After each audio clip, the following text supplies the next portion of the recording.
กราบทักทายสบายดีและก็สวัสดีพ่อแม่พี่น้องFCเบิร์ดสุกูสุคน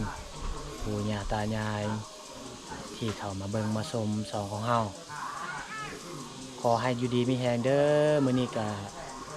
มื้อปีใหม่เนาะปีใหม่ปีนี้ก็ขอให้ทุกคนจงมีสุขภาพแข็งแรง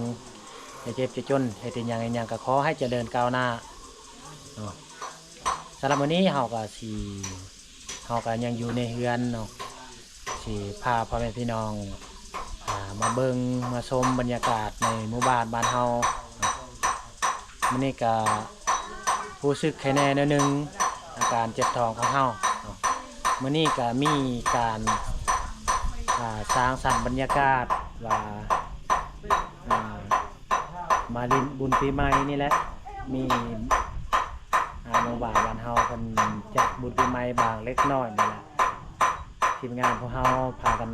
ออกเงินเทื่อละเล็กละน้อยไปซื้อเบียร์ไปซื้อซิมมูมาเฮ็ดกินอยู่เพื่อนบ่อหยับนี่แหละการกินการจัดปีใหม่เนาะ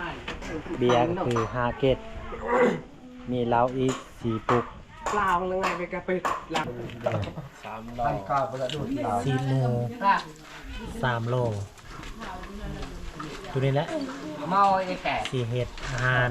สีสร้างสรรค์บรรยากาศบางเล็กน้อย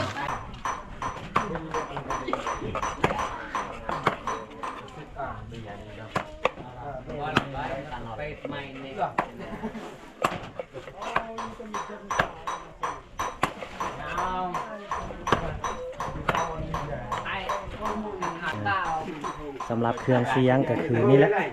หน่วยเดียวเมาลายโอ้นี่แหละการจัดงานปีใหม่ของแก้มก็คือลามปลาตัวแสบผักเนี่ยมันเป็นกามอยู่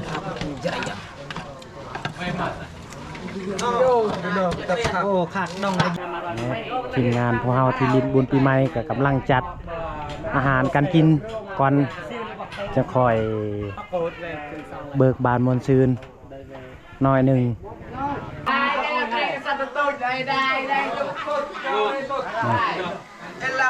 ทีมงานเฮาก็กำลังเริ่มมาประจำที่เรียบร้อยในระบบจำแนกจำกัดตอนเฮาสิมวลซืนกับทางหัวหน้าในโฮมประกอบประกาศกฎระเบียบหน่อยหนึ่ง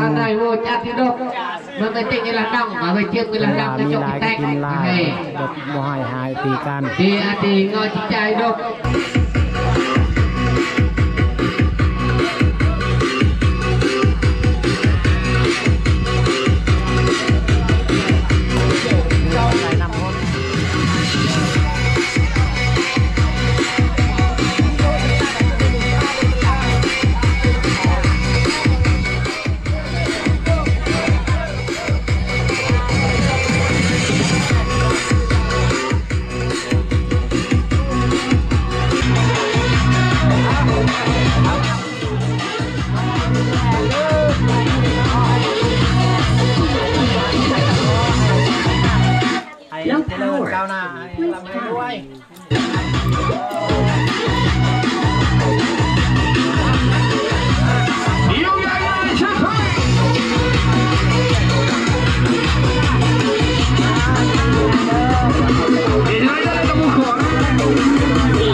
น้องโมพา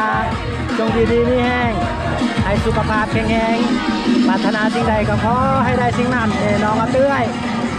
ให้ร่ำให้รวยให้มีลูกเต่าดื้อคนเจ็บจะได้คนไทยจะมีเราเนี่ยจงดีมีแห้งให้มีสุขภาพแข็งแรงปรารถนาสิ่งใดก็ขอให้ได้สิ่งนั้นอย่าจิตอย่าจนได้เงินคำหลายๆมาพี่น้องเอ้ยปีใหม่ปีนี้ขอให้เศร้าเจ็บเศร้าจนเด้อให้อยู่ดีมีแรง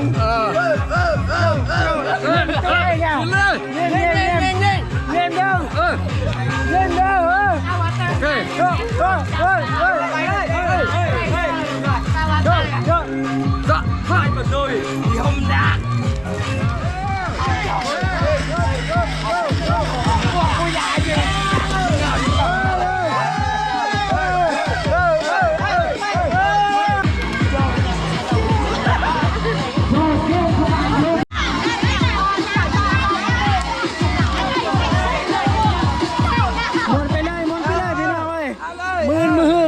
เข้าสวนมวนมือนี้แหละมือเดียวชวด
พี่น้องเอ้ย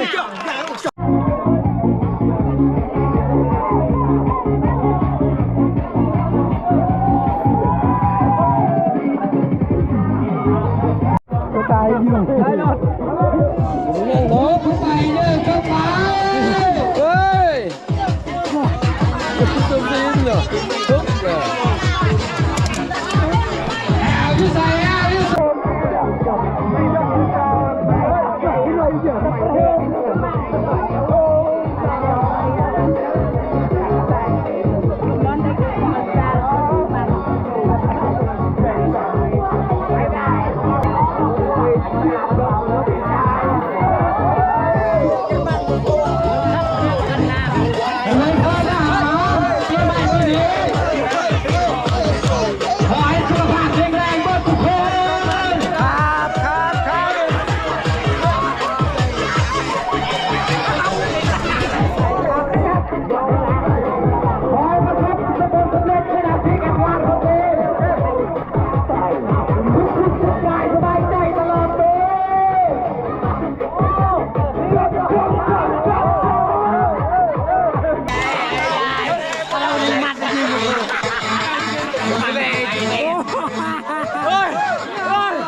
ก็มาจ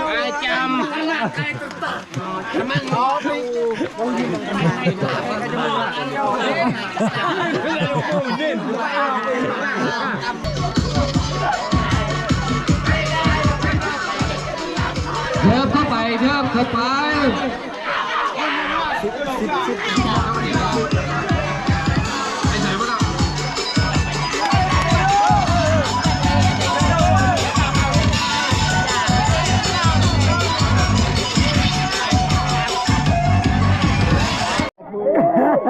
เอากระพุ้ยมานำเลย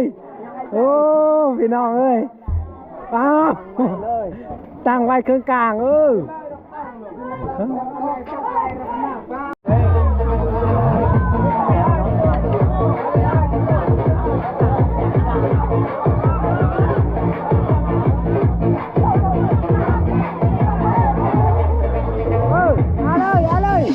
อาเลยพี่น้องเอ้ย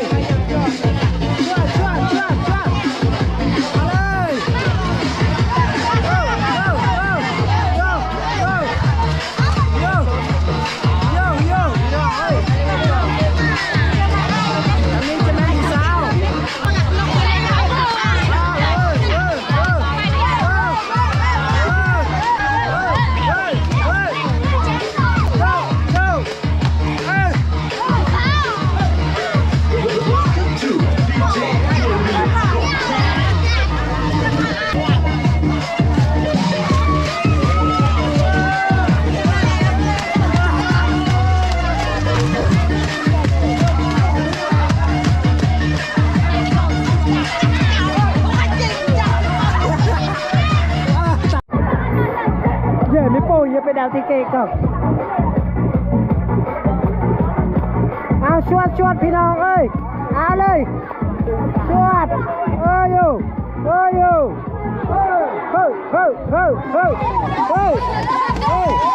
เฮ็ดเลย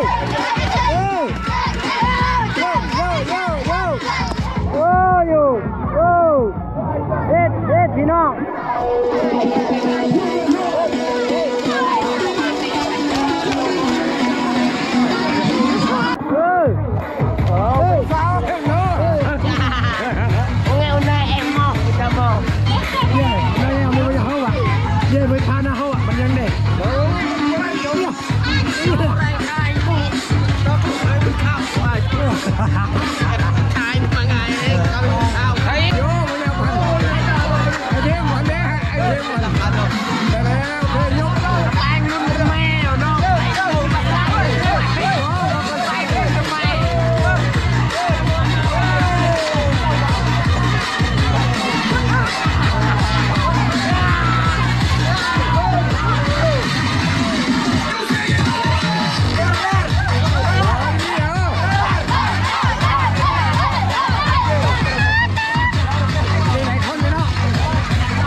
พ่อแม่พี่น้องสำหรับคลิปนี้ก็เอาสมีก่อนเนาะผิดพลาดประการใดก็ขอโทษขออภัยนำพ่อแม่พี่น้องทุกคนที่เข้ามาเบิ่งมาชมเนาะแล้วก็ต้องขอมกขอบใจพ่อแม่พี่น้องที่เบิ่งที่ชมขอให้อยู่ดีมีแห้งให้ร่ำให้รวยอย่าเจ็บอย่าจนปรารถนาสิ่งใดก็ขอให้สมหวังทุกประการขอขอบใจหลายๆ